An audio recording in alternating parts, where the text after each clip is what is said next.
por Andesgear, yo, Willy Toro, uno de los relatores de hoy, Jorge González, otro de los relatores de hoy, con gran trayectoria. Él va a comenzar hoy día. La idea es de lleno partir con la temática, que Jorge nos entregue sus conocimientos y después la segunda parte voy a seguir yo con lo que es prevención de lesiones, así que voy a dejar a Jorge ahora para que se presente y nos empiece a hablar de su tema, que van a ser las evaluaciones enfocadas en escalada. ¿Bien? Perfecto. Perfecto. ¿Cómo les va a todos?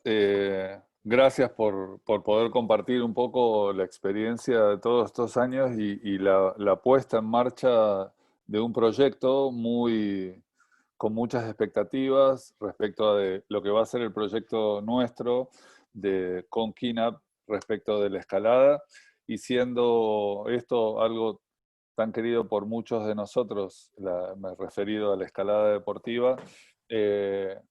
Indudablemente la ciencia de a poco se va metiendo y nos vamos estructurando, y yo creo que la posibilidad de haber ingresado a la escalada como deporte olímpico genera una expectativa aún mayor y una obligación aún mayor desde el área de ciencia y desde la preparación física y cada una de las áreas que componen el entrenamiento, tener un mejor entendimiento, más que nada para cuidar a nuestros escaladores, y un poco tiene que ver con eso esta primera parte de, de esta puesta en común con técnicos y con gente que obviamente sabe muchísimo más que yo y que nosotros de la escalada, pero que cada uno con su granito de arena vamos a aportar a que este conocimiento pueda ser plural, que todos ustedes puedan estar a cargo de sus escaladores o de ustedes mismos como escaladores, y que entiendan los detalles de cada una de las partes.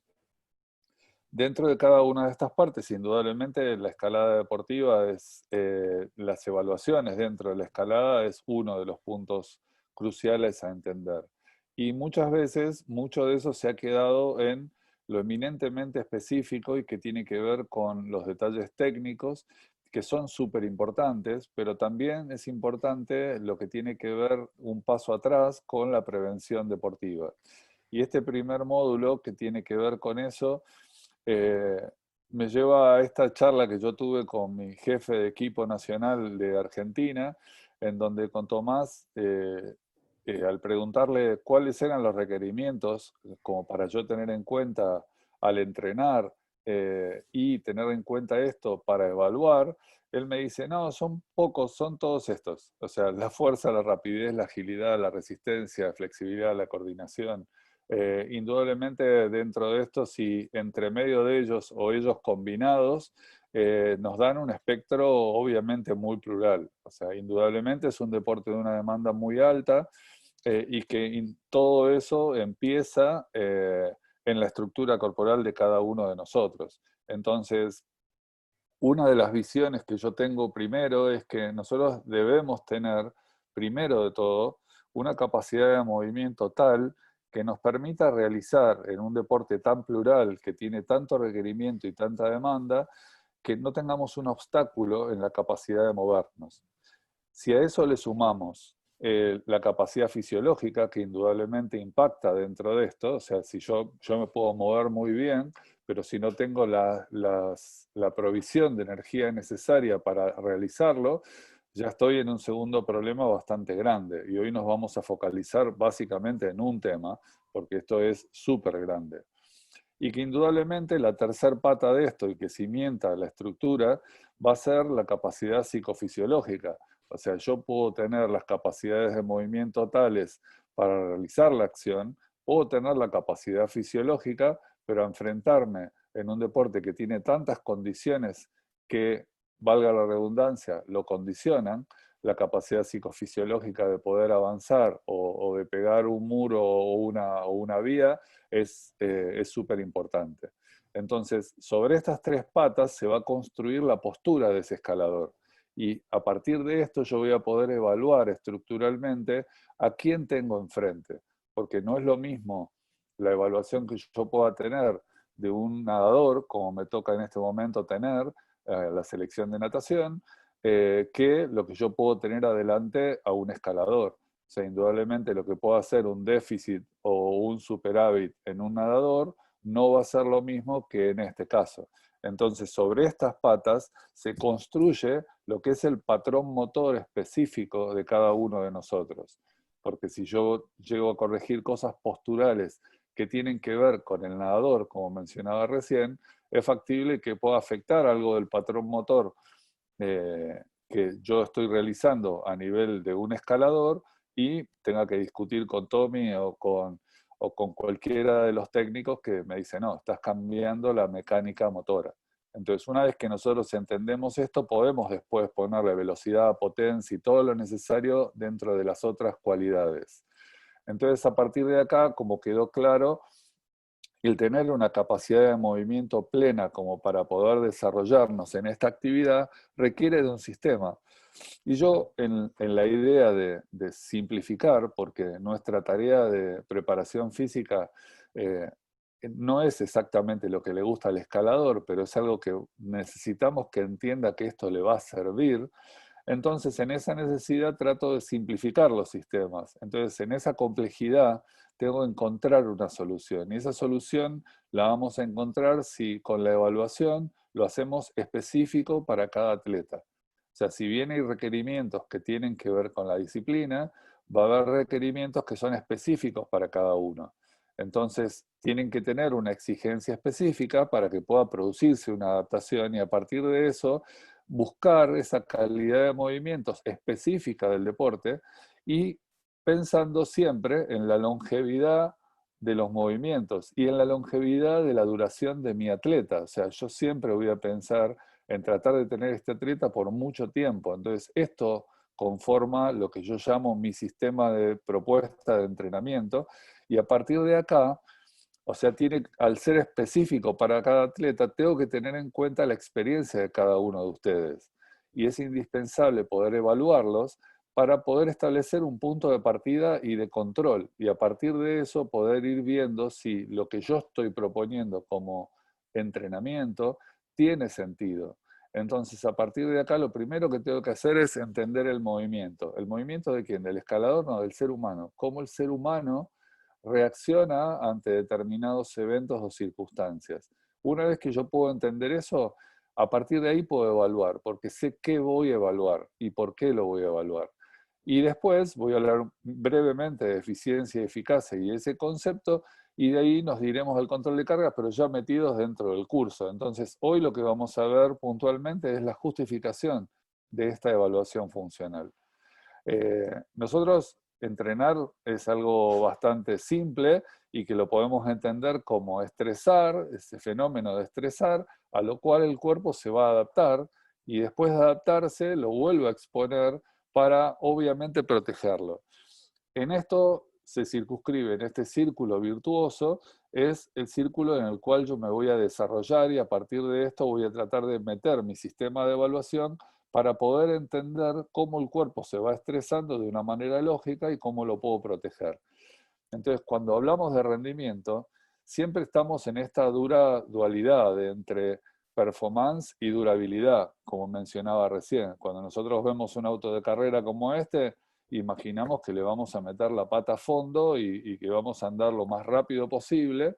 Indudablemente, muchas veces, este alto rendimiento no implica alta durabilidad. Y no me estoy refiriendo con esto solamente a los deportistas de alto rendimiento, sino que cualquiera de nosotros, cuando nos enfrentamos a una determinada estructura o vía o lo que queramos hacer para escalar, vamos a tratar de dar el máximo de nuestro rendimiento. A ese máximo rendimiento me refiero y que indudablemente nos tenemos que cuidar y poder ver desde dónde partir. Entonces, el modelo de dosificación que yo voy a elegir, si yo me pongo a estudiar esos modelos de dosificación, suelen estar centrados en el objetivo.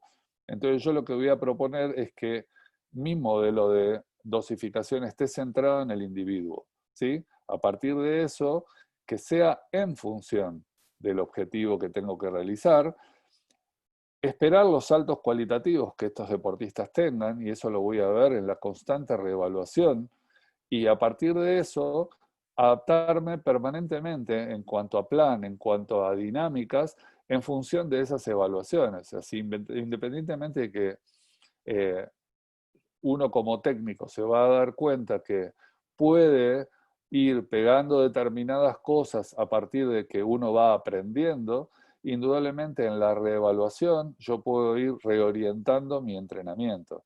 Entonces, sobre la idea general, debo estructurar muy bien esa sesión y eso lo vamos a hacer de la mano de una evaluación. Pero que indudablemente va a haber un montón de factores limitantes, y no me voy a parar en cada uno de ellos, sino que son los que justifican la posibilidad de esa evaluación que estamos proponiendo. Entonces, en esto de la eficiencia y la eficacia, me refiero a la eficiencia como la eficiencia mecánica y técnica. Y la eficacia la tomo como la calidad de movimientos que necesito lograr y el logro de los objetivos. Si esto lo ponemos dentro de una balanza, es muy fácil confundirse y pensar de que que yo debo aumentar la eficiencia para aumentar la eficacia.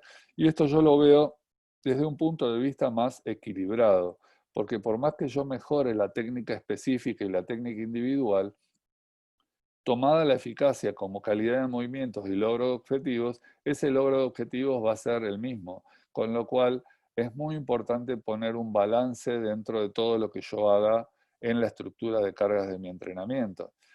Entonces, tomando y tratando de entender al cuerpo, el cuerpo tiene que ver con esto de los animales, y nosotros tenemos el cerebro para producir movimientos adaptativos y complejos, y a partir de esto, yo siempre, o el cerebro siempre, va a ir eligiendo la jugada ganadora, o sea, siempre se va a sustraer a las sensaciones, y si indudablemente en un determinado momento yo tengo una alta demanda, sea quien fuera el deportista, cuando estamos en una toma y ya el antebrazo no me da más para sostenerme, el cerebro no entiende que estoy en esa situación. El cerebro va a entender que tiene un requerimiento y necesita brindar un sistema equilibrado, para lo cual se va a sustraer a eso.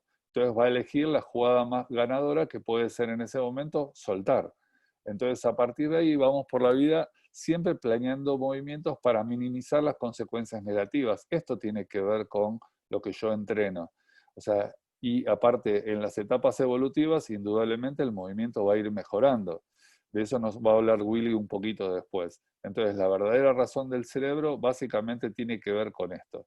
Y graciosamente, siempre yo les pregunto a todos si alguna vez vieron esto, una vaca con lumbalgia, y esto tiene que ver y engancha con lo siguiente. Nuestro antecesor más antiguo básicamente es el procónsul, que se veía más o menos así, y esto es hace 25 millones de años. Imaginen la cantidad de años, porque esto es datación de carbono, con lo cual esto es real. Entonces, el cuerpo nuestro, que empezó a caminar de manera vertical hace no más de 100.000 años, 100.000 años contra 25 millones de años, indudablemente generaron una adaptación de la estructura de una determinada manera.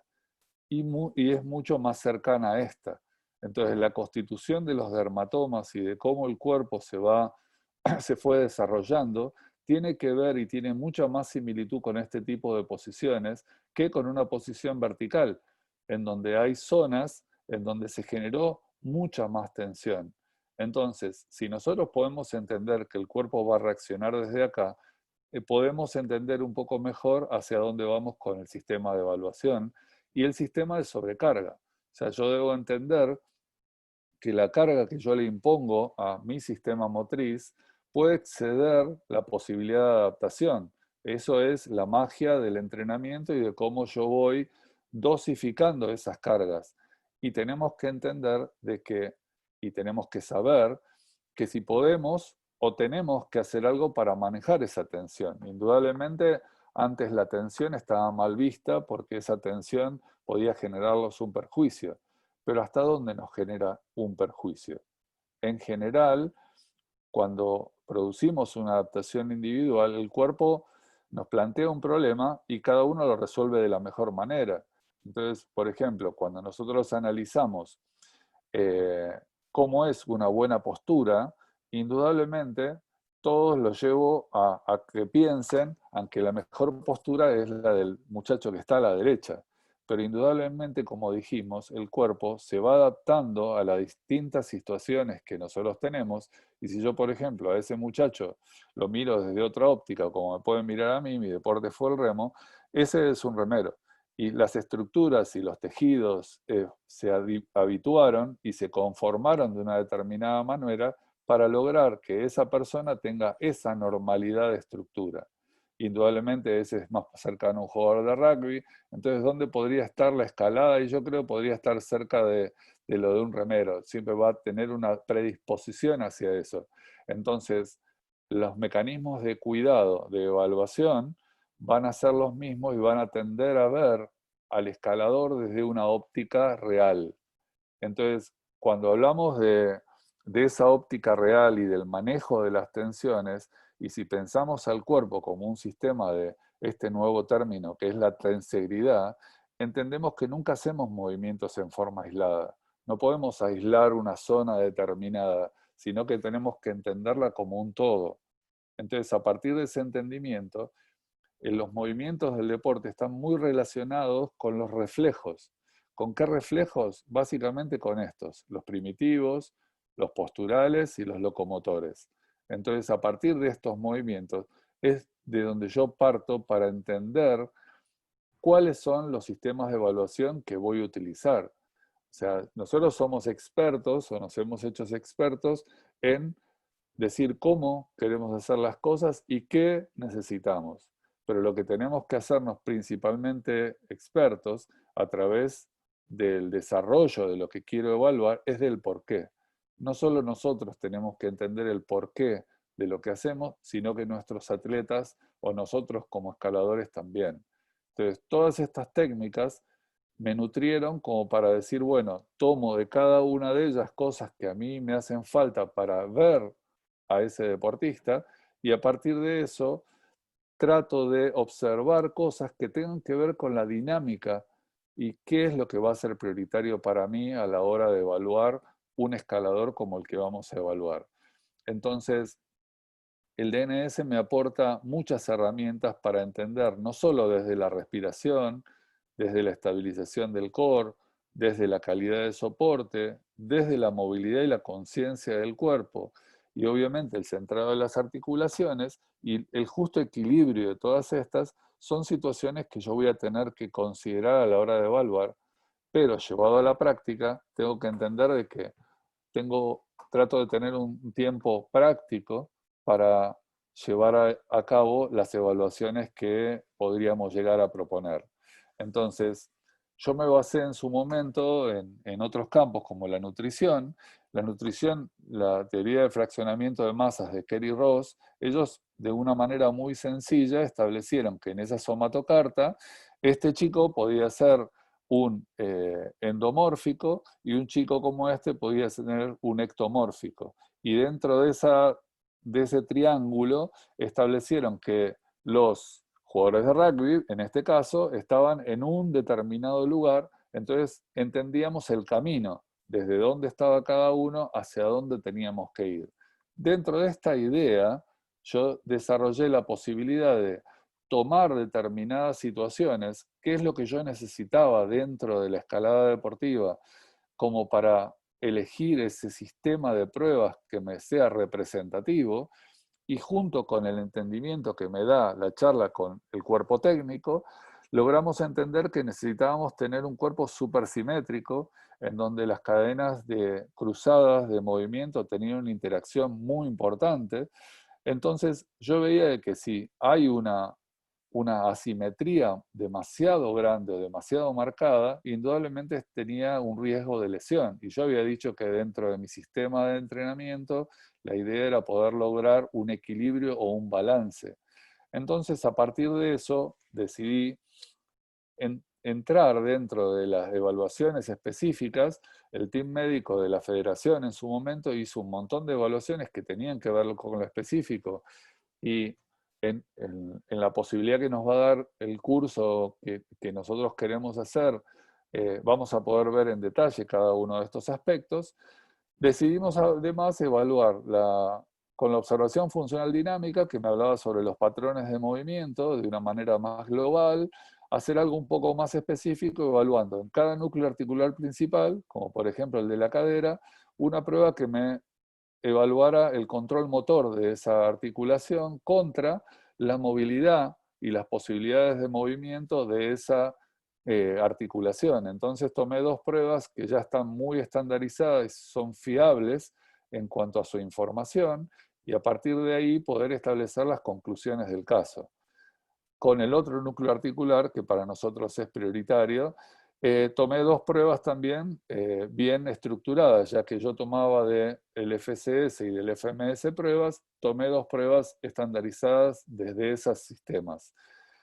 Una vez que yo tengo todo eso y los pongo de una manera de función para poder establecer una predicción, trato de hacer una valoración objetiva y a partir de eso y de establecer las medias para el grupo que yo tengo enfrente, sale lo que son los datos que yo llamo en esta estrategia de integración, que es la ficha de riesgo estructural.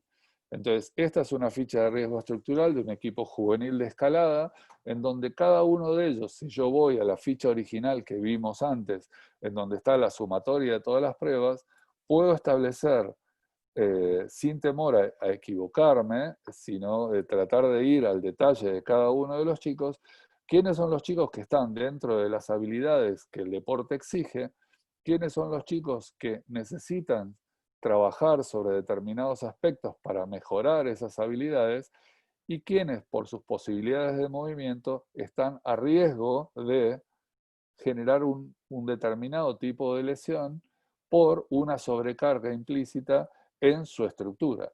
Entonces, en esto yo llamaba centrarme en el individuo.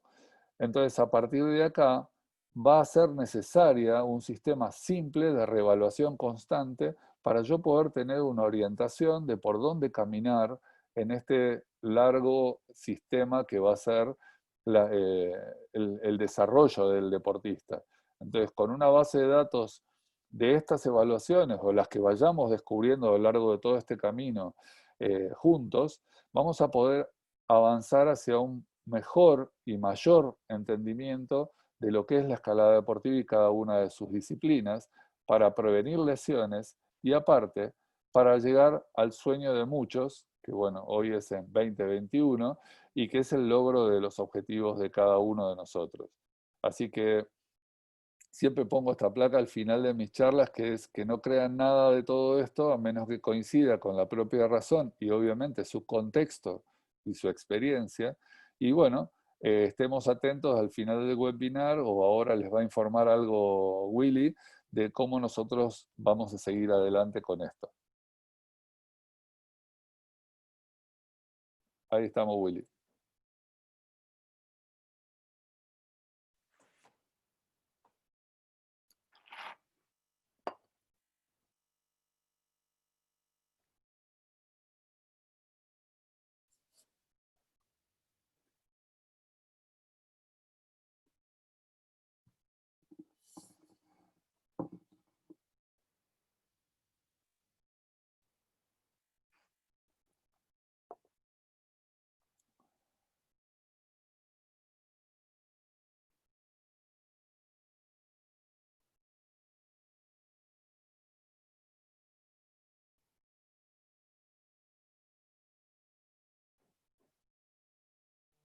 Willy.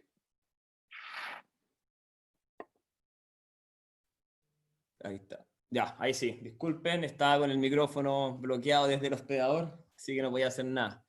Bien, muchas gracias, Jorge. Clarísimo.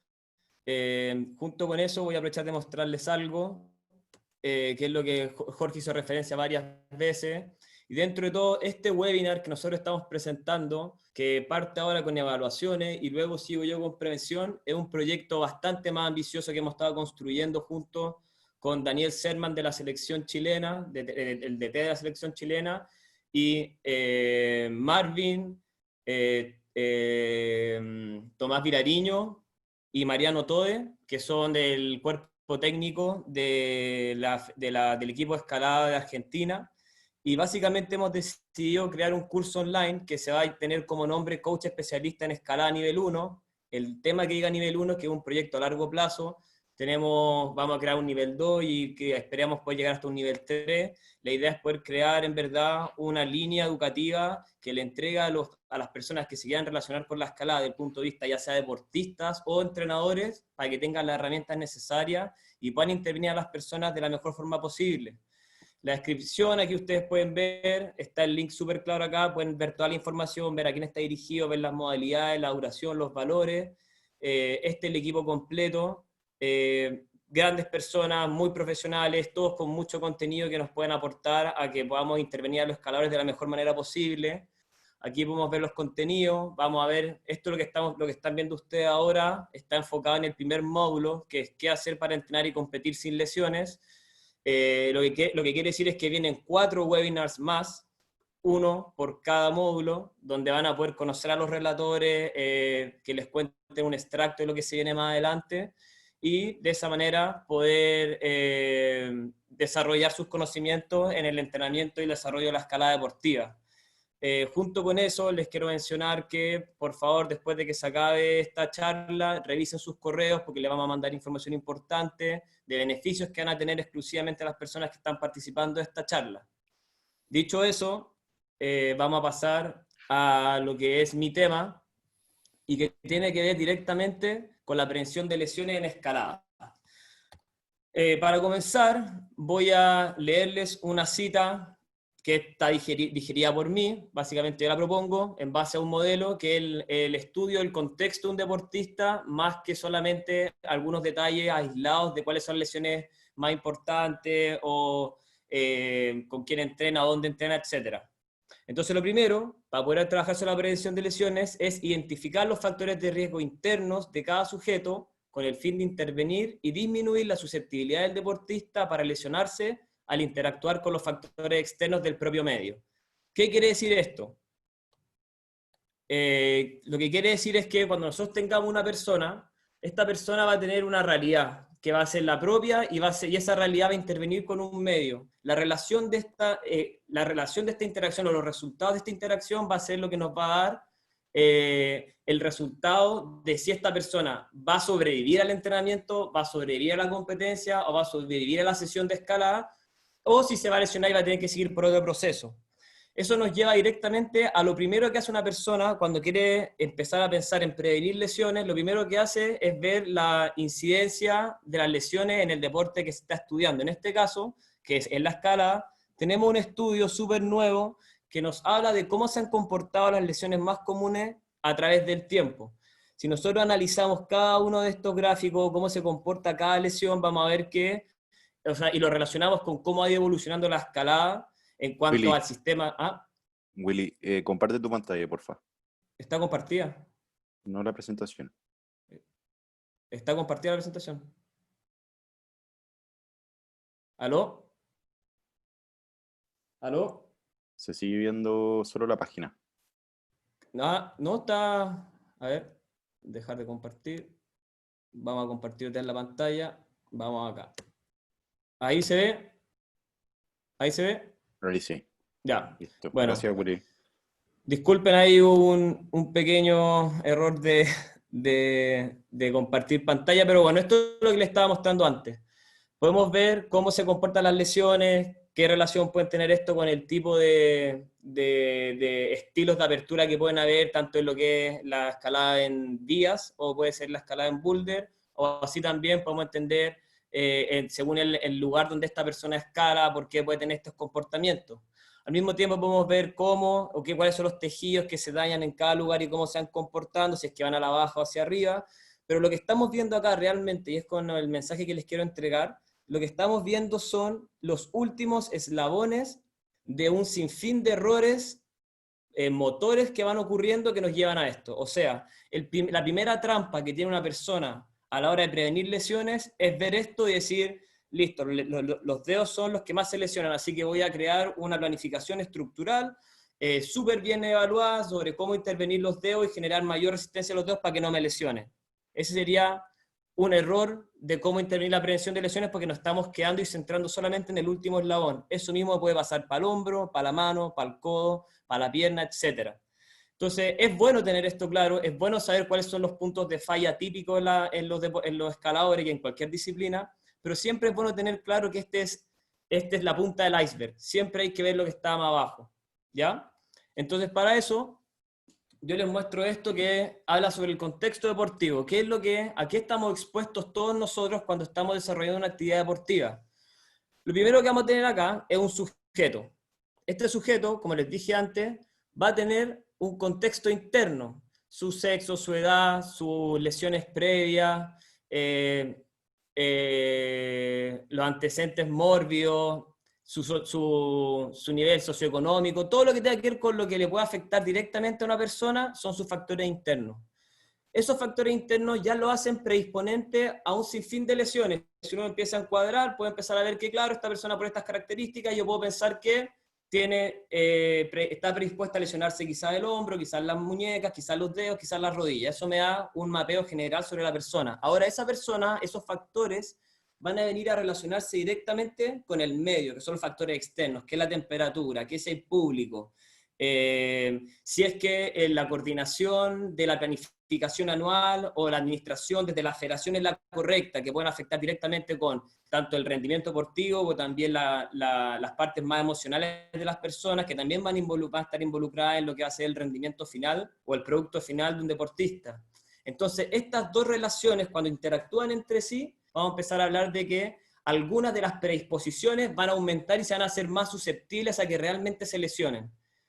Eso es lo que pasa cuando los factores internos y externos se relacionan entre sí, y eso nos va a traer dos resultados.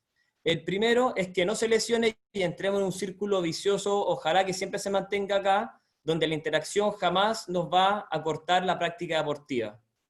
¿Qué es lo que pasa si esta relación nos trae un resultado no esperado? Probablemente vamos a terminar con un deportista o algún sujeto que presente dolor, o alguna molestia o alguna limitación para poder seguir su práctica deportiva. Eso nos va a llevar a dos caminos: que sea un tema agudo, que se resuelva de forma espontánea en un periodo de tiempo más acotado, y nos va a volver a hacer entrar en este mismo círculo, y finalmente, o el otro camino es que no se lesione, o sea, que sí se lesione, que no se recupere, y que finalmente tenga que pasar a un terapia, ya sea médica, kinésica, o ambas, ¿bien? ¿Qué es lo que nos dice esto? Que nosotros cuando queramos prevenir, no nos importa solamente cuáles son las estructuras más expuestas por el deporte, sino que nos interesa todo el contexto, nos interesa cómo está la parte médica, nos interesa saber cómo está la parte motriz, nos interesa saber cómo está el desarrollo de la fuerza, nos interesa saber cómo está el desarrollo de las habilidades específicas de un deportista. Nos interesa saber cómo está el sistema de administración, no solamente de la administración general del equipo, sino que cómo se administran los mismos gimnasios donde ellos entrenan. O sea, yo no saco nada con tener una persona muy estable, muy flexible, muy fuerte, muy coordinada, muy todo, si al final va a un lugar donde va a entrenar y todo es riesgo. La colchoneta está mala, las presas se ruedan, no hay limpieza del lugar, etcétera, etcétera, etcétera. Entonces empezamos a ver que la prevención de lesiones es mucho más que solamente atacar una lesión típica en un deporte y que generalmente siempre va a ser el último eslabón de la cadena. Eso es lo que el mensaje que en verdad les quiero entregar, y que dentro de todo es lo que nosotros con este programa que diseñamos de coach especialista en escalada va a ir cubriendo cada uno de estos pequeños módulos de intervención que nos van a llevar desde la prevención de lesiones, las evaluaciones, los desarrollos de ciertas cualidades físicas, el desarrollo de las destrezas y finalmente la administración. Dicho eso, aquí yo les vengo a mostrar también dos modelos útiles de prevención, ¿ya? Uno, que es el que voy a destacar harto ahora, es este, que es la construcción de movimientos por Bernstein, donde él propone primero entender cómo se encuentra esta tensión, que también Jorge habló en su presentación, cómo se encuentra esta tensión en el cuerpo, qué relación tiene esta tensión con la acción que yo quiero realizar después. O sea, si yo veo una persona que su postura me demuestra visualmente que hay ciertas zonas de mayor tensión, que si después de esas zonas yo no las intervengo para que después logre cumplir ciertos movimientos específicos de escalada, me puede generar sobrecarga en alguna otra estructura. Entonces, eso primero se propone que para poder prevenir lesiones, primero tengo que trabajar sobre el tono muscular, trabajar sobre la tensión basal que tiene la persona, con distintas estrategias, que algunas van a ser agudas, otras van a ser crónicas. Una vez que yo ya tengo resuelto el tema de la tensión, recién puedo empezar a trabajar sobre cómo mis músculos se comunican entre sí. Porque si no tengo un buen sistema, no tengo una tensión modulada o manejada en pro de un contexto, no importa qué tan bien hablen esos músculos, probablemente no voy a traer el mejor resultado y voy a exponer la estructura o otras estructuras a que se lesionen o se sobrecarguen.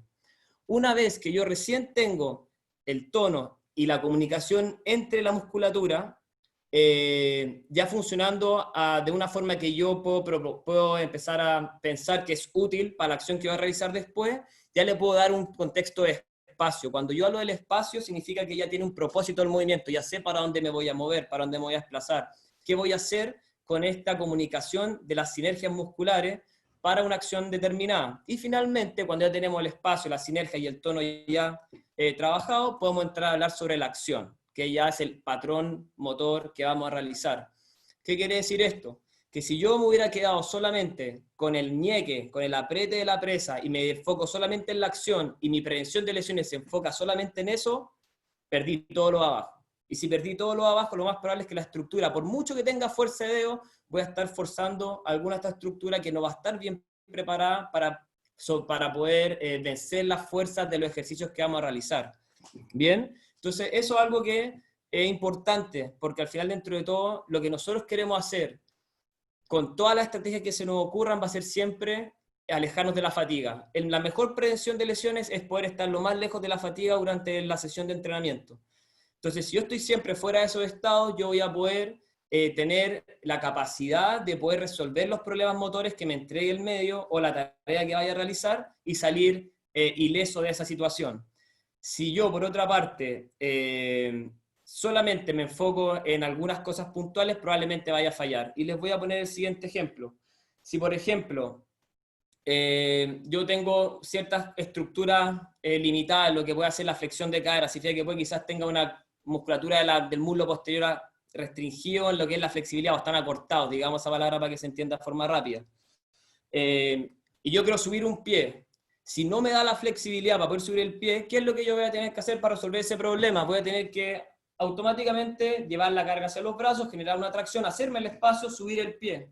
¿Qué es lo que va a pasar? Es que yo en una situación donde no era necesario quitarle energía a la mano y generar mayor fatiga en la estructura de los dedos, los tendones flexores de los dedos, pectoral, bíceps, etc., lo tuve que hacer por falta de una región totalmente distal a las manos. Entonces, si me hubiera quedado solamente con el trabajo de fortalecimiento de hombro, de codo y de mano como prevención de lesiones, habría fallado porque mi mayor problema estaba en la parte de abajo. Entonces, eso es lo importante de poder tener un modelo de prevención que vea la estructura del deportista como un todo, que no solamente se quede en la idea de que hay que trabajar patrones de movimiento cruzados y complejos, sino que realmente vaya a buscar qué parte de esta estructura me está alterando la tensión necesaria que yo necesito para poder desarrollar las acciones que tengo que lograr en la práctica deportiva. Dicho eso, ¿dónde recae la importancia de entender la biomecánica con la prevención de lesiones? Lo importante es entender la biomecánica del cuerpo desde una visión basada en modelos integrales, como también lo presentó Jorge, como lo es la biotensería y el estudio de las cadenas miofaciales con el fin de intervenir de forma global y lograr que el cuerpo funcione de forma más eficiente y saludable. Y ahí volvemos a hablar de otro tema importante que también mencionó Jorge, que es el tema de la eficiencia. Bien, entonces cuando nosotros queremos hablar de eficiencia, más que nada es cómo puedo hacer yo lo más óptimo o lo más, para no decir eficiente, claro, cómo yo puedo ser lo más... sí, se llama la palabra eficiente. Eficiente para poder lograr el movimiento de la forma más económica posible. Pensemos lo siguiente, cada movimiento tiene un peaje. Si tengo muchos peajes, mi movimiento es muy caro. Y eso significa que probablemente voy a llegar a la fatiga antes. Lo que yo quiero es tratar de encontrar la vía de movimiento más económica posible. Es por eso que, en vez de hablar de todas las cadenas musculares, les quise mostrar la cadena de tracción. La cadena de tracción es una cadena que también hemos heredado de nuestros antepasados, y si se fijan, tiene algo súper importante visualmente, o sea, que podemos ver visualmente de forma inmediata. Podemos ver cómo parten los flexores de los dedos, y termina en el pubis, con el recto abdominal. ¿Qué es lo que ¿Cuál es el gran tema de esto? Cuando nosotros vemos a los escaladores, la mayoría de los escaladores tienen una posición basal, que incluso está determinada como la espalda del escalador. Ese es como el nombre que se está empezando a dar o que se le ha dado durante un tiempo. El tema de esa postura que se está adoptando es que involucra una gran lordosis lumbar. Cuando hay una gran lordosis lumbar, ¿qué es lo que pasa? Aumenta la distancia entre el reborde costal y el borde superior del pubis, lo que deja en desventaja mecánica al recto abdominal, que es uno de los eslabones importantes en la cadena que fija la tracción. Por lo tanto, si yo no me preocupo de poder lograr corregir o manejar de alguna forma esa adaptación, que no necesariamente va a estar estructurada por el entrenamiento. Recordemos que generalmente el escalador es un deportista es un deportista súper motivado, que más que nada se enfoca en escalar, y que sus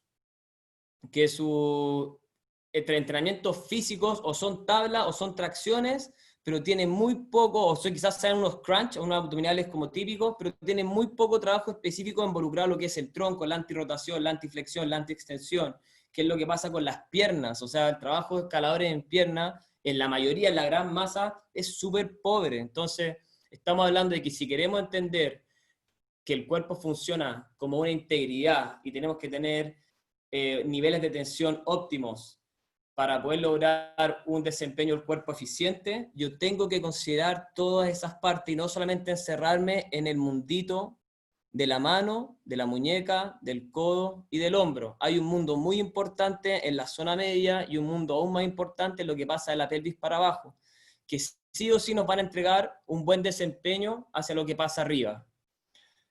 Entonces, por eso que les quise mostrar esta gráfica, donde dentro de todo viene a mostrar lo que les estaba diciendo antes.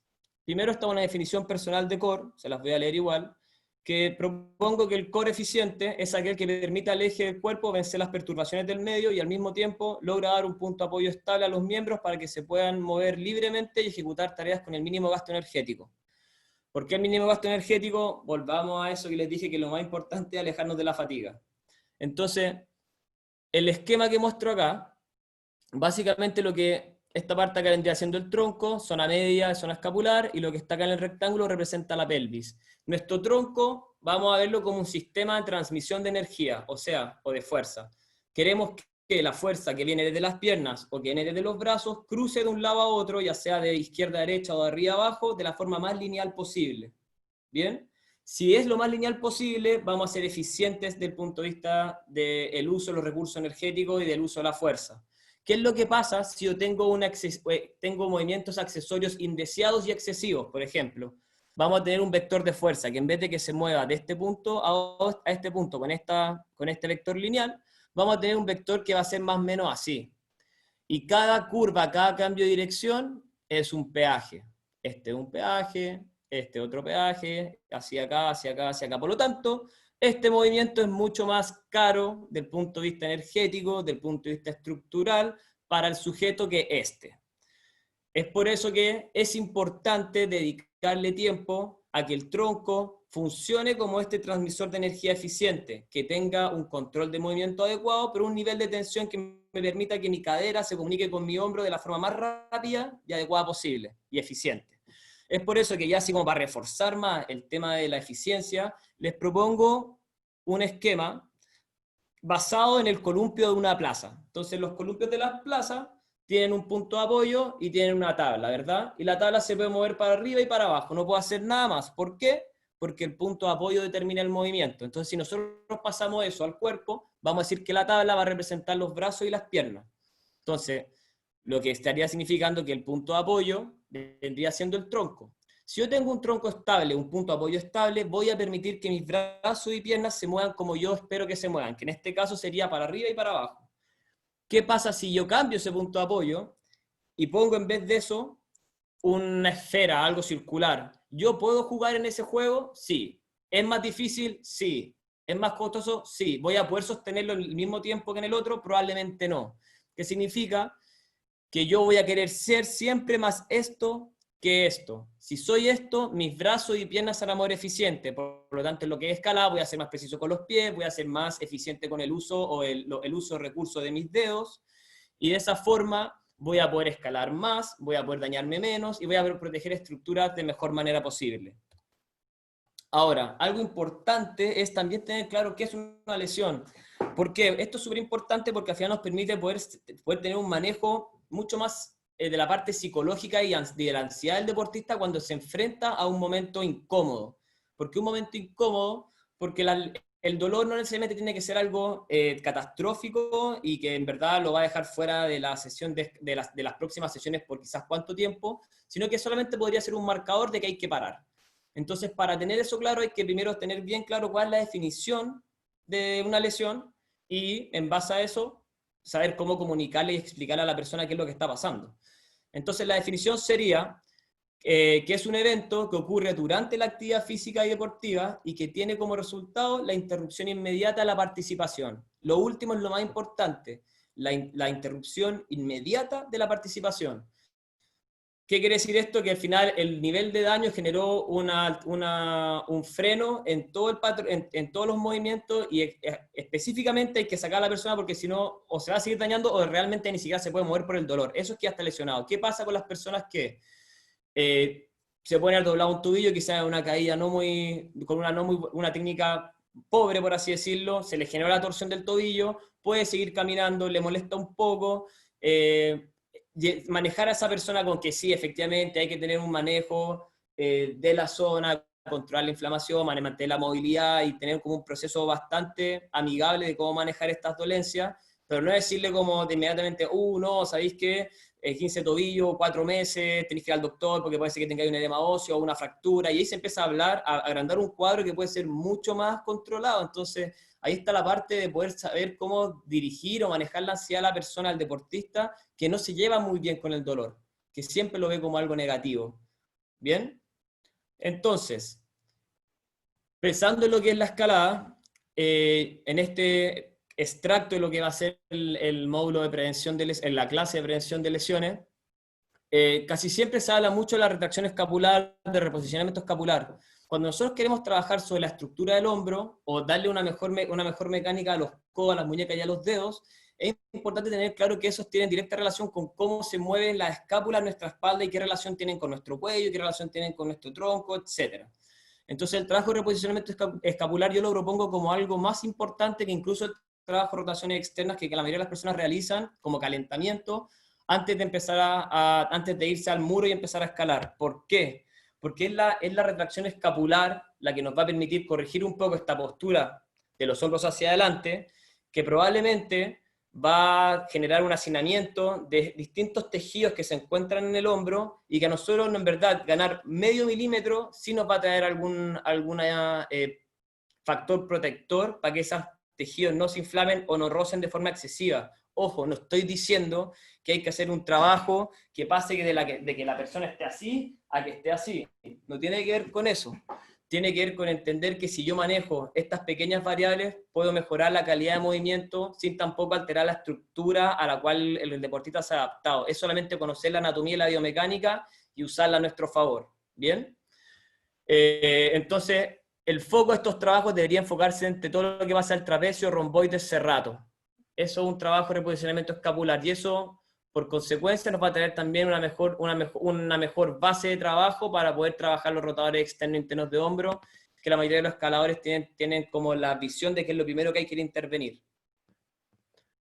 Después, el control antimovimiento, esto también es clave. El control antimovimiento se refiere a todo lo que pasa en la zona media, hacia la flexión, hacia la extensión, hacia la inclinación y hacia las rotaciones. No es que el tronco no tenga que moverse, tiene que moverse, pero tiene que moverse en un ambiente controlado. O sea, hay que decir que yo tengo que saber hasta cuánto puedo rotar y cuándo puedo frenar para no generar un daño estructural. Lo mismo hacia la flexión y hacia la extensión. Nosotros cuando tenemos también un buen control, somos mucho más eficientes en la energía que invertimos en cada movimiento. Por ejemplo, si tenemos un escalador que hace un dinámico, toma la presa, se aguanta un péndulo gigante y vuelve, y tenemos a otro escalador que le manda el mismo dinámico, pensemos mismo porte, que sean dos personas bastante parecidas, toma la presa y en el segundo logra activar toda su cadena de movimiento antiextensora, se frena inmediato y pone los pies contra la pared, ¿quién gasta más energía? Evidentemente el que se aguantó todo el péndulo, porque probablemente lo aguantó hasta el final, dando la vida, por así decirlo, como lo decimos los escaladores, y a la vuelta verá qué es lo que pasó con el hombro, verá qué es lo que pasó con el codo, verá qué es lo que pasó con la espalda. Entonces, una gran cantidad de cosas pueden pasar si yo no me preocupo de esto. Uno se podría preocupar netamente en hacer tracciones con lastre, o de repente sacar tracciones con potencia, sacar fuerza de dedo y creer que ese movimiento dinámico va a estar resuelto solamente con cuánto puedo empujar con los brazos, cuánto puedo traccionar con los brazos y cuánto puedo aguantar mi brazo cuando tome la presa con solamente una mano. Y si lo logro hacer, es que estoy perfecto. Y eso es un error, porque dentro de todo yo podría hacer ese movimiento mucho más económico, lograr el mismo objetivo, pero no poner en riesgo tanta estructura anatómica que después nos pueden pescar ese bonito paso y dejarlo de lado. Lo otro es el control medio lateral, pero ahí me faltó ponerle el apellido de rodilla. De rodilla porque eso tiene que ver muy directamente con lo que pasa con la cadera. Y hay un sinfín de problemas que ocurren en las rodillas y en las caderas y en la espalda cuando los escaladores tienden a aterrizar o saltan de un boulder o se caen.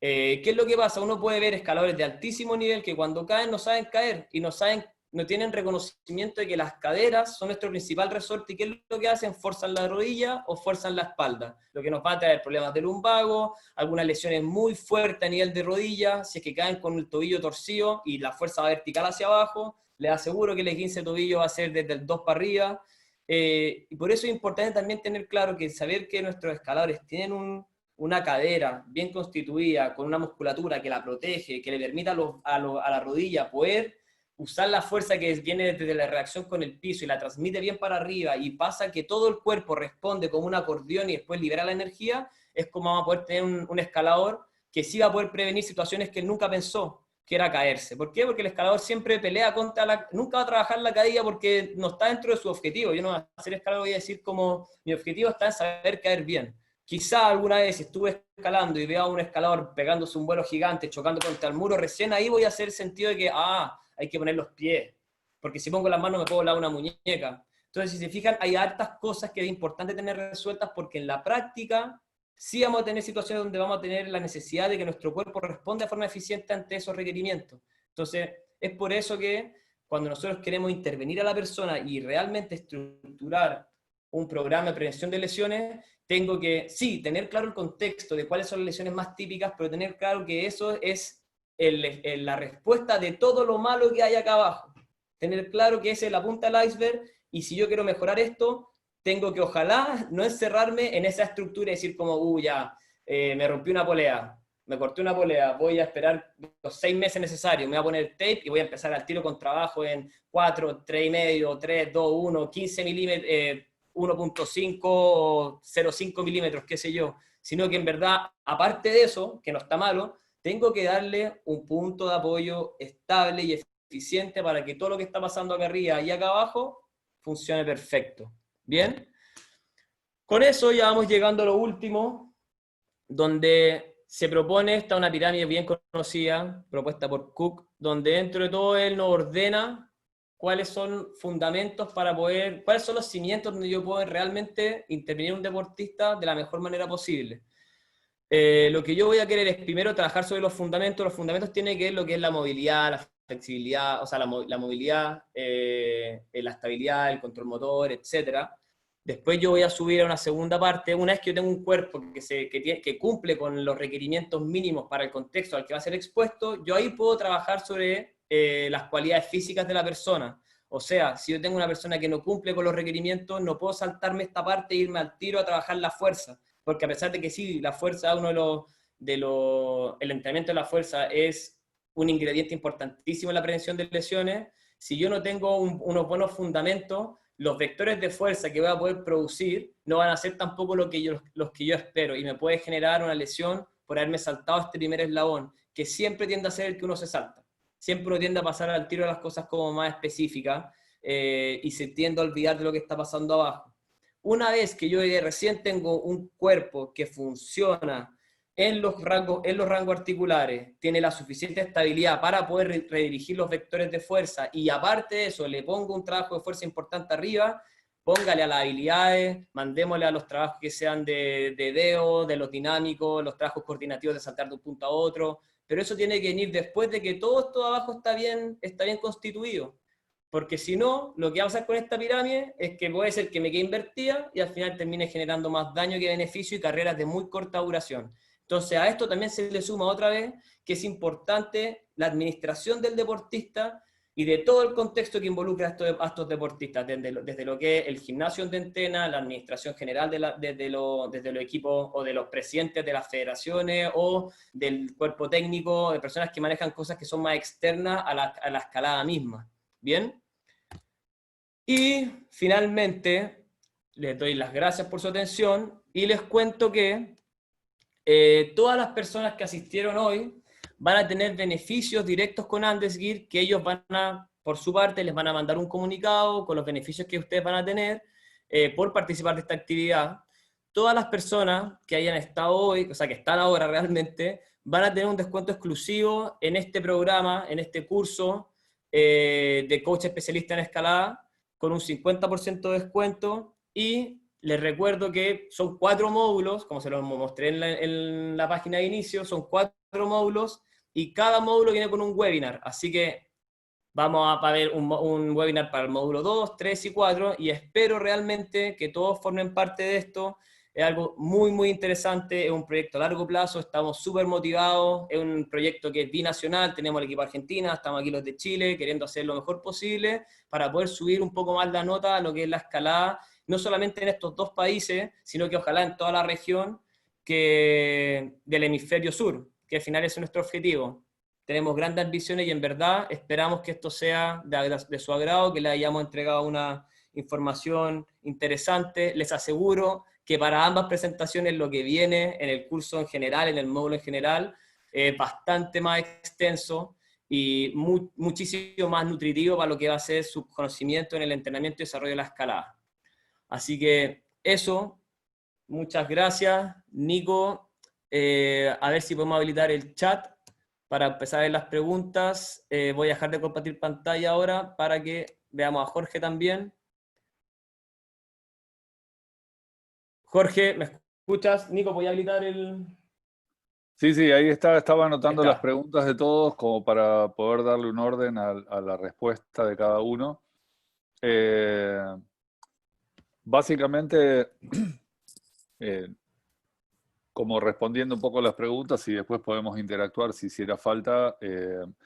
Acá Lilian y Sofía preguntan que cada cuánto se realiza la evaluación y es algo que puede quedarles en duda a cada uno y lo podemos aclarar, lo vamos a aclarar más en el curso, pero básicamente la idea es, una vez que establecemos la estrategia de evaluación para el grupo y contexto que nosotros tenemos, idealmente, si yo los tengo a mano todo el tiempo, cada 3 meses se podría repetir una batería simple de test, porque lo que vamos a hacer seguramente en primera instancia es hacer una evaluación general y después, a partir de esa evaluación general, muchas veces hay evaluaciones que quedan como fuera del contexto porque es algo que quizás mi grupo está en buenas condiciones. Entonces no necesito quizás evaluarlo, aunque si tengo el tiempo estaría bueno como para ver si siguen en esas condiciones y lo que hice en el medio estaba bien. Yo lo que trato de hacer es abocarme, sí, a los principales déficits. Como vieron ahí en la estructura, había uno que estaba en rojo, y bueno, sería ideal poder a ese hacerle un seguimiento un poco más pormenorizado, al menos de los déficits que esa persona tiene. Al fin y al cabo, entrenar a alguien tiene que ver con pulir los déficits que cada uno tiene para que brille en el lugar que tiene que brillar, que es en el muro. Después, Lalo y Pipi preguntaron sobre la capacitación, a quién está orientada, y creo que lo respondieron en el chat también. Está orientada, la idea nuestra era que tenga la herramienta para el uso de todo esto, la tenga el escalador desde la base, no solamente para quien tenga una figura de entrenador, sino que yo creo que cada uno de nosotros podemos hacer las cosas mejor si entendemos, como yo decía, el porqué. A partir de eso, si entendemos el porqué, cuando mi entrenador me pida algo, voy a tener una herramienta para manejarlo de otra manera, porque entiendo hacia dónde va. Y también me permite entender las señales que el cuerpo me está dando y saber de que ante determinadas señales pensando por ahí en una vía un poco más larga o pensando en una estructura un poco más de trabajo que recién estoy iniciando, me permite economizar tiempo, energía y poner el foco en lo que cada uno, o entender mejor lo que el entrenador me esté diciendo.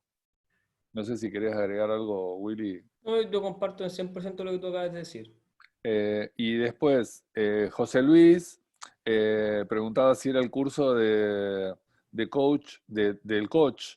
Y no, no es el curso del coach. El curso del coach es otro curso. Quizás Dani puede aclarar un poco el tema después o ahora, si querés. Esta es una idea que tenemos como para empezar a trabajar también en equipo, en esto que hablaba de nosotros, binacional, y que la idea sería poder extenderlo a futuro a un poco más de países, para entre todos nosotros poder construir una estrategia unificada que realmente lleve a que la escalada crezca mucho más de lo que hoy está desarrollada, y que podamos tener herramientas específicas y simples de cómo poder avanzar a lo largo del proceso de entrenamiento. Y eso me lleva un poco a las preguntas de Evi, que hizo un par de preguntas interesantes, que decía que casi una la respondió Willy, que decía agregar trabajos de movilidad, cuánto por semana y demás. Por ahí esa la va a responder mejor Willy. Bien, el tema de agregar los trabajos de movilidad y la dosificación de la flexibilidad siempre tiene que ver con una evaluación individual y tiene que ver con qué tan lejos estoy yo de los movimientos que yo voy a realizar en el plafón, en el muro de escalada, ya sea boulder, ruta. Entonces la movilidad, algo que uno utiliza una vez que ya detectó todas las deficiencias motrices y de rangos de movimiento, es una estrategia que se usa para poder tener una adaptación aguda para una acción inmediata. Eso es tenerlo claro, y ojalá que todas las personas o las personas que trabajen con escaladores o deportistas identifiquen cuáles son las restricciones que alejan al escalador y al deportista del contexto deportivo, la intervengan para que tenga una resolución aguda y poder tener quizá un desempeño más favorable y menos riesgoso para el deportista. Y por otro lado, tenemos lo que es la dosificación de la flexibilidad, que hay programas que actualmente han propuesto dosificaciones, que son programas de 4 meses, con un volumen de 6 días a la semana, ojalá 1,5 minutos por grupo muscular diario, y eso al final de los 4 meses podríamos tener un resultado y mejora en el rango de movimiento importante. Ahora también hay que tener súper claro que el ganar rango no viene de la mano con ganar estabilidad. Entonces, yo puedo ser una persona con mucho rango articular, muy débil y muy inestable, por lo tanto mi riesgo es mucho. Entonces yo a medida que voy ganando rango de movimiento tengo que desarrollar control sobre ese rango y al mismo tiempo poder ser capaz de desarrollar fuerza donde ese rango. Y ahí es donde con Jorge encontramos que el ejemplo de las bailarinas de ballet es súper bueno, porque son deportistas que tienen mucha fuerza, mucho rango y mucha estabilidad al mismo tiempo. Y también un poco venir a matar un poco que el tema de ser fuerte necesariamente ser grande, porque no tiene que ver con eso. Hay adaptaciones neurales que son súper importantes, que nos traen buenos beneficios. Y dentro de todo, tratar de ordenar estos programas de flexibilidad, ojalá en situaciones donde en la planificación no se requieran, no se estén trabajando cosas como la pliometría o trabajar sobre la fuerza máxima, porque tenemos súper claros que independiente que un trabajo periodizado de flexibilidad nos va a traer beneficios, tenemos que tener claro que nos puede poner en riesgo si que lo encajamos mal en el macro de la planificación. Claro, acá siguiendo un poco con las preguntas, Evi también preguntaba qué tipos de trabajo de fuerza al comenzar. Básicamente, y también preguntaba Sebastián si teníamos que tener una visión un poco más funcional. Indudablemente acá se mezcla lo que tiene que ver con lo general y lo específico. Y en general la tendencia actual es ir a actividades siempre específicas.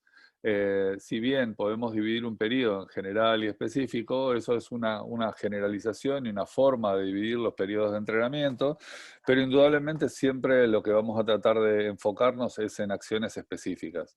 Si no, es como que el cuerpo ante una determinada acción que yo estoy entrenando, entiende una determinada cosa, y cuando lo llevo a lo específico, dice, no, pero si estábamos entrenando otra cosa. La idea es que la demanda sea una demanda siempre específica en función a los distintos periodos que nos toque avanzar. Y básicamente después preguntaban por ahí, en el caso de niños o adultos, o cuándo poder comenzar, hay varias preguntas sobre eso, e indudablemente Ignacio decía si puede hacer escalada un chico de 20 años como para empezar, pero obvio, Sí. la idea es que en esto vamos a ir sumando todos nuestras experiencias dentro de la escalada y también las que podamos aportar desde fuera de la escalada en cuanto a adaptación de los distintos procesos que cada uno tiene al comenzar. Pero como el contexto es rey, muchas veces todo esto va a mandar en función de lo que cada uno tenga como disponibilidad. Por eso cuando hablábamos en lo que va a ser el primer módulo del curso con Mamo Tomé, que él va a dar más lo que hace al entrenamiento de fuerza específico y yo un poco más sobre el entrenamiento de fuerza general, nos damos la mano en el sentido de que todo va a ser específico hacia la escalada, pero indudablemente él va a tomar también la realidad que muchos de ustedes tienen, que es él en su realidad, en su muro, cómo todos este tipo de cosas los puede encarar sin ningún inconveniente. Y en lo que es mucho más específico, lo van a encarar Juan Miranda y Daniel Serman, que ya van a ir un poco más allá, pero ya van a ir sobre la base de todo lo que fuimos hablando nosotros. Así que no sé si Ahí, querés ver. Sí. ahí me gustaría llegar un punto a la pregunta de Sebastián sobre el tema de prevención de lesiones y tener una visión más funcional sobre los entrenamientos.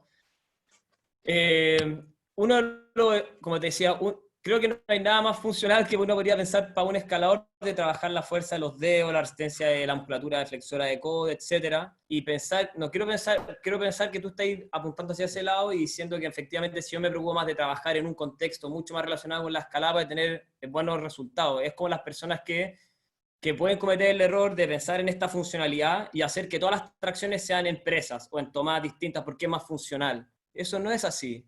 Eso no es así. Cuando nosotros hablamos de un sistema de prevención de lesiones, nos hablamos de considerar todas estas variantes y saber que tenemos que trabajar sobre una respuesta corporal general para poder lograr una tarea lo más eficiente posible. Y eso no lo va a aprender con presas de distinto tamaño, de distintas formas. Eso lo va a tener una vez que nosotros logramos manejar las tensiones generales del cuerpo, trabajar sobre la estructura y luego pasar a cosas que tengan que ver con el desarrollo de la fuerza específica para el deporte. Pero todo eso pasó y recién ahora viene el desarrollo de las habilidades específicas, que pueden ser cosas más funcionales para el deportista. Eso también hay que tenerlo claro, porque ser funcional o hacer un entrenamiento funcional debe cumplir con la tarea final de desarrollar patrones de movimiento que tengan que ver con el contexto que va a realizar la persona después. Es un entrenamiento funcional, por lo que por lo menos yo tengo claro. Entonces, de repente uno tiende a ver que algunas personas le buscan la funcionalidad con los implementos que utilizan los deportistas y tampoco va por ahí. Entonces, como ser claro que la prevención de lesiones es algo macro, no es solamente un circuito de ejercicio que se parezcan a lo que voy a hacer después en la escalada, sino que tiene que ver con rellenar estos gaps que vamos dejando, estos espacios vacíos que tiene nuestro cuerpo y que podrían ponernos en riesgo durante la práctica. Eso también, ahí también va lo psicológico, ojo, también va lo psicológico, no solamente a lo estructural, lo que vamos a ver, va también la cabeza del deportista en sí, en dónde está. Porque eso también tenemos que tener claro que si el deportista no está en el momento de foco que nosotros queremos, no le puedo pedir algo muy complejo porque lo voy a frustrar. Y en la frustración hay otra lesión. Indudablemente va a haber 1000 preguntas como esta y hay muchas súper interesantes que llevan un desarrollo bastante más largo y la idea es poderle dar todas las respuestas posibles dentro de la estructura del curso. No quita que en lo particular, al menos de mi parte, el que quiera por ahí hacerme cualquier consulta, se le aclararé y le daré el material que pueda llegar a tener a mano, de lo cual a veces no hay mucho porque si bien hay muchísimas publicaciones sobre escalada y creo que Marvin o cualquiera de los que son los técnicos tienen mucha más publicación de los netamente específicos, estamos tratando de generar una idea y una publicación sobre cada uno, sobre nuestras visiones. Entonces yo al menos me sumo a poder responder todo lo que quieran más específico de la preparación física desde lo personal. En mi red personal pueden mandarme consultas, yo las suelo contestar con el tiempo suficiente. Pero en general, un poco lo que planteamos es lo que sirve de base a esta estructura de propuesta. No deja de ser una propuesta falible, porque a partir de esto nosotros todos estamos educándonos en la práctica, y nos vamos a nutrir de las preguntas que hacen ustedes, de la experiencia de cada uno de ustedes y del contexto que cada uno tenga, que al fin y al cabo es lo que manda. Así que me sumo un poco a la idea de que espero que todos los que puedan y estén en condiciones puedan participar de este curso. Le estamos poniendo mucha energía como para que sea lo más rico posible, con herramientas netamente prácticas para que puedan llevar a cabo.